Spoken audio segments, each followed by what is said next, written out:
Right, welcome back folks. Welcome to Poole down in Dorset. And what is going to be the most simple session that I've done since I was a kid.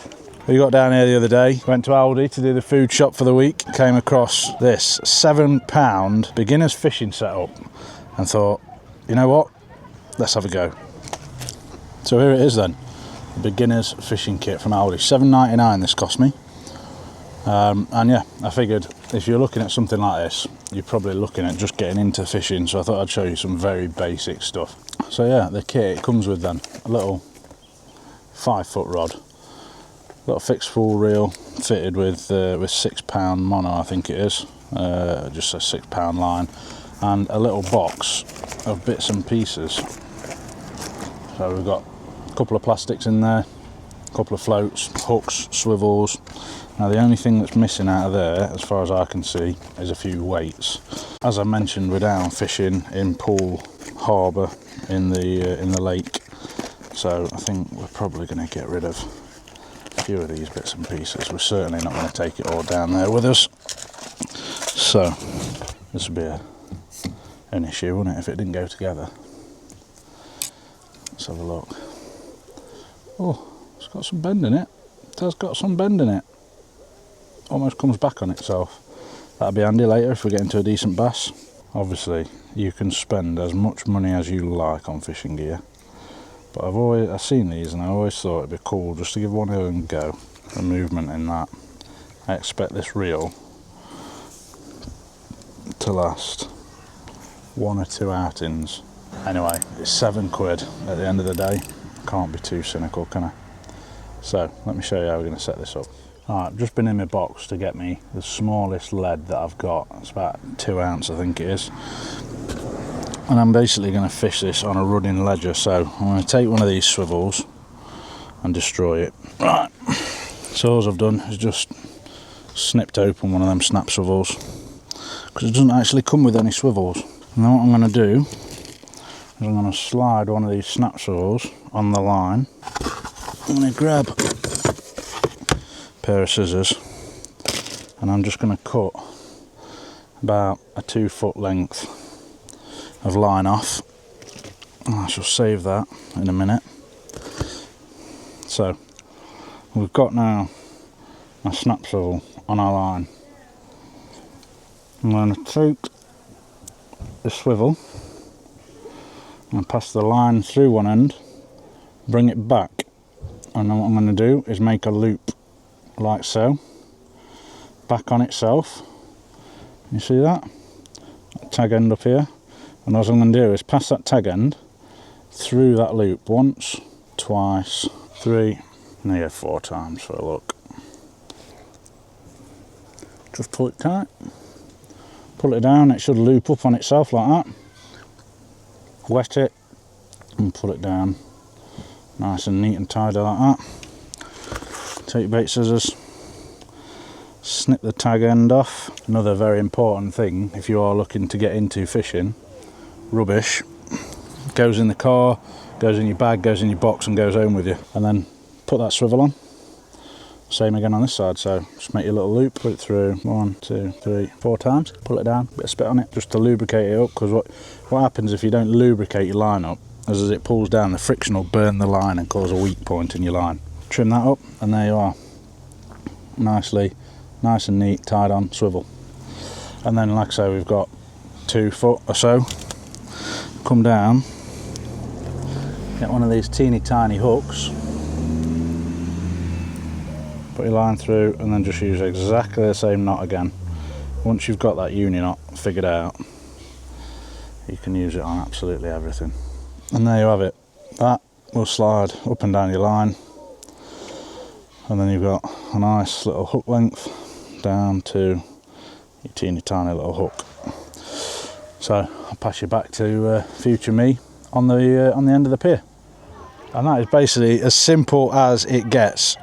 So like I say, we're down in Poole, we're on, I think this is called the Lake Pier, little jetty. It's absolutely swarming tonight.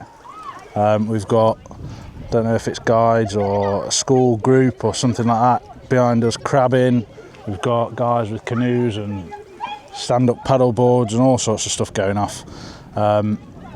We are down here to fish up to high water. Like I say, tonight is to keep it simple, keep it light, keep it fun. Targets today, bass and bream. I'm not sure we're going to catch much else. There's a good chance of flatties, flounder, maybe plaice down here. But yeah, we're going to see what we can do and just have a couple of hours. We've got about an hour and a half till high water, and we'll probably fish it an hour back maybe.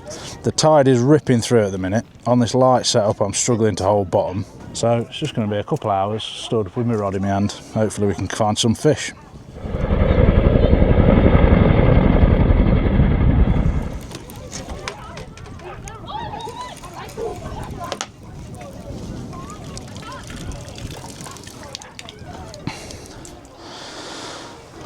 That could be the theme for the evening, I reckon. Like I say, the tide is racing through, and I think we're going to struggle quite a bit with weed. But we'll soldier on anyway. Get this cleaned up, get a new bait on, and get it back out there. So you'll have seen then, the only thing that I've added to this kit is a weight so far. And I called in at a local tackle shop and got myself half a pound of lovely ragworm. So we will end up using this through the week while we're down here. So I'm going to use the smaller ones on this session because it's a relatively light session.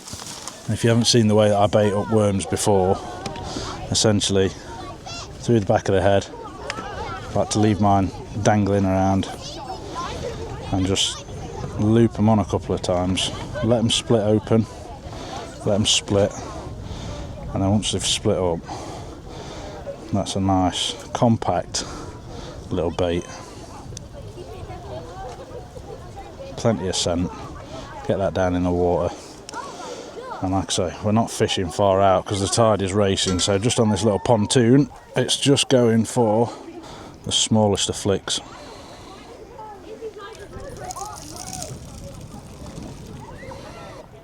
It's picked up some weed already, I can feel it pulling the line. Albert, come here. How are you doing that, are you? That's what she does, she gets close. Need to start culling seals, there we go. Oh, I missed it.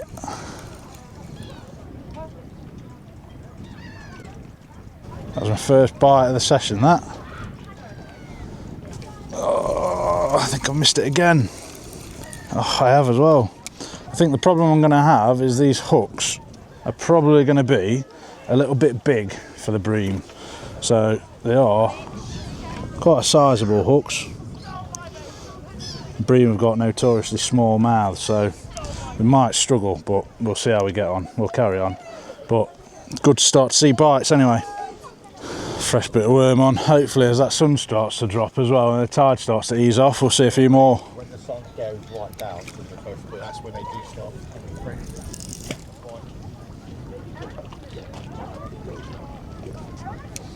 Oh no, I'm around the structure at that.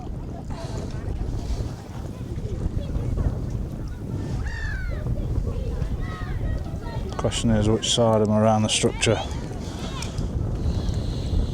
Problem is I can feel it like that is free.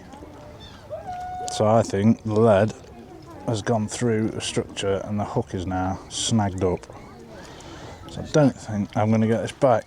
Yeah. Come round on the end of there and see if I can get it back from that side. That's what I keep doing, mate. I think we're going to lose something. Not sure what. Might lose the hook, might lose the lot. Let's find out. Oh, we're up. Gently, gently, see what we've lost. Hook length. Right, nip back to the car, tie up a new hook length, I think.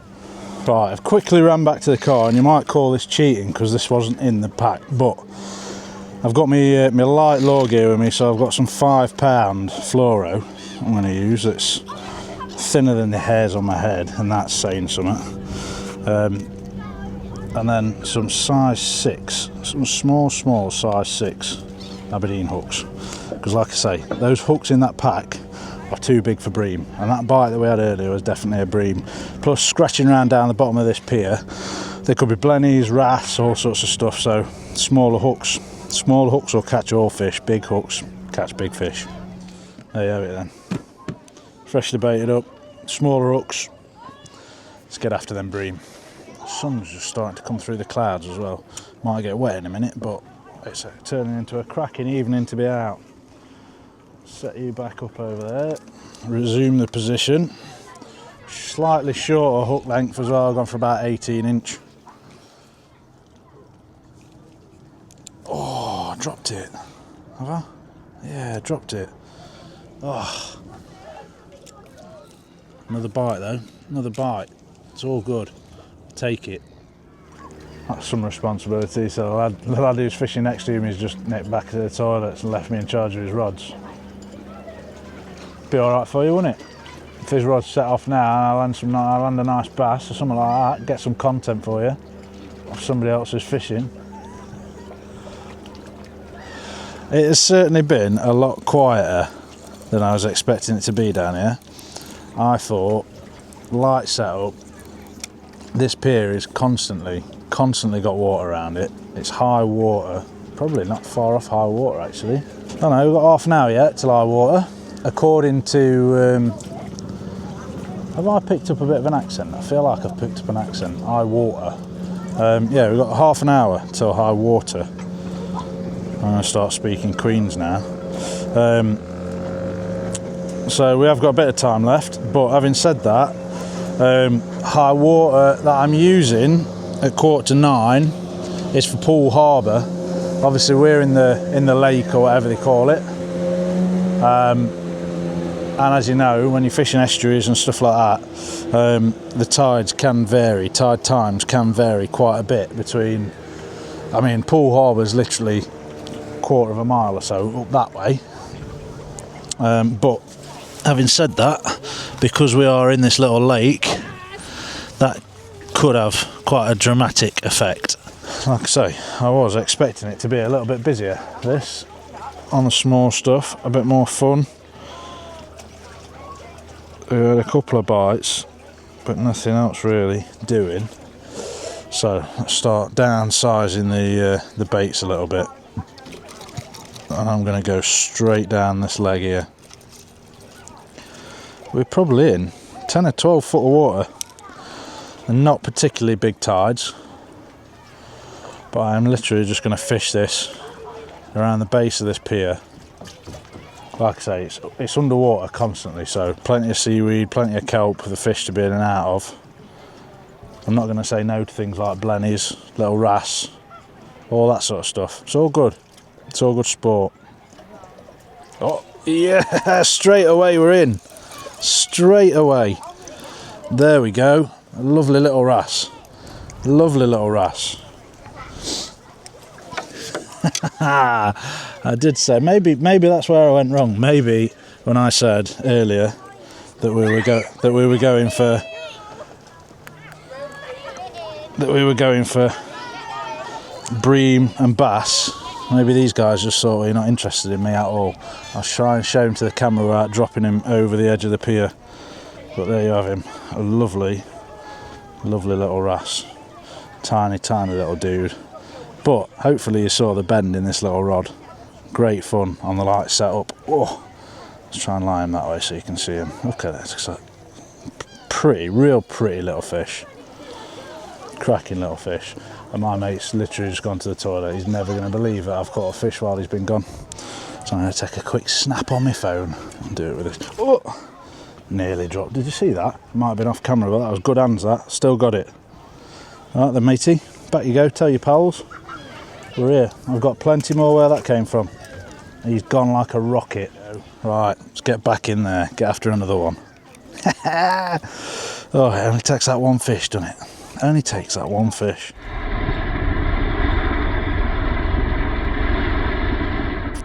You trying to knock me in? Trying to push me in?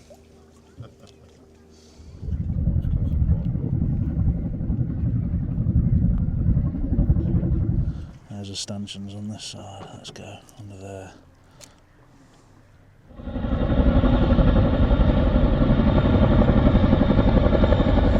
Well folks, like I say, I was expecting it to be a little busier with minis and stuff like that tonight.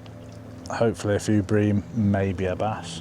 We've seen fish, we've caught fish, we've christened the new gear, which is always important. But yeah, I think on that note, I'm going to just chill out, enjoy the last of the sunset, enjoy the peace and quiet now everybody's disappeared, carry on fishing. If I see anything, if I catch anything, I'll bring you back. If not, thank you very much for watching. I hope you've enjoyed the video. A short one, no doubt, but it was never intended on being a long one, this. Just a bit of fun. Down here, in Poole, in Dorset, on the Jurassic coast. Anyway, thank you very much for watching. I hope you've enjoyed the video, and until next time, take care and tight lines.